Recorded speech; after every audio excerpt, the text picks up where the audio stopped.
Ask unanimous consent the quorum be dispensed with. Without objection. Well, Mr. President, last night reports came out that President Trump is preparing to sign an executive order to end the Department of Education as soon as today. If this report is true, this would be one of the most destructive and devastating steps Donald Trump has ever taken. And the main victims of this decision, American children.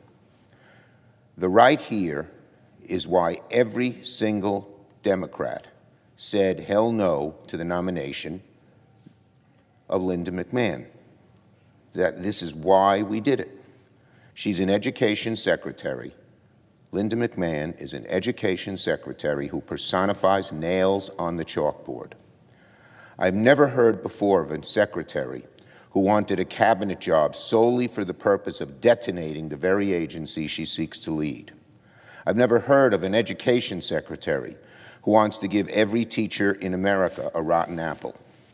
But this is where we are. These are not just metaphors of the moment. They're the perils of the present. This would be horrible for our schools, our school leaders, our families, and the children Secretary McMahon is supposed to serve. The blast radius of this order will harm nearly every child, every teacher, every family, and every community in the country. And don't forget, defunding education means property taxes will go up to make up the funding gap. Homeowners are about to get blindsided by the toxic brew of seeing their property taxes go up while seeing the quality of many schools that depend on funding go down. But nobody will suffer more from Donald Trump's decision than our kids. Almost 90% of the students in America attend public schools, and they will suffer because of what Donald Trump is doing. Why? The Department of Education is a lifeline for public schools across the country. It's particularly strong in rural areas because there's not much choice. There's one school in the town. With federal funding, many rural schools would vanish and some schools would crumble at the foundation, literally. Education is the best investment for turning a struggling community around.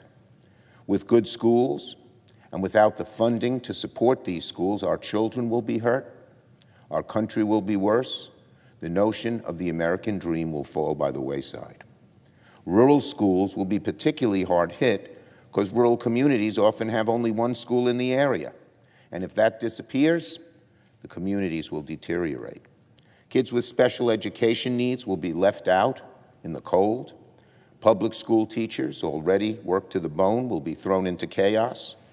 Class sizes will explode. Job training programs will vanish. School districts will be at the mercy of state budgets that already struggle to fund education. And the albatross of student debt will become insurmountable for tens of millions of Americans, many of whom come from working families. Every single one of us wants our schools to do better, our students to perform better, and eliminate wasteful spending. Education reform is necessary. But to make things better, to improve education, you do not use a chainsaw. Using a chainsaw will make things worse because it doesn't discriminate between the funds that are needed and the funds that may be unnecessary or should be redirected. Erasing the Department of Education in the blink of an eye is not what education reform looks like. Donald Trump should immediately reverse course before he causes irreparable harm to our students and our classrooms. Again, let me just repeat that you do not hire a secretary whose very purpose is detonating the very agency she seeks to lead. That makes no sense.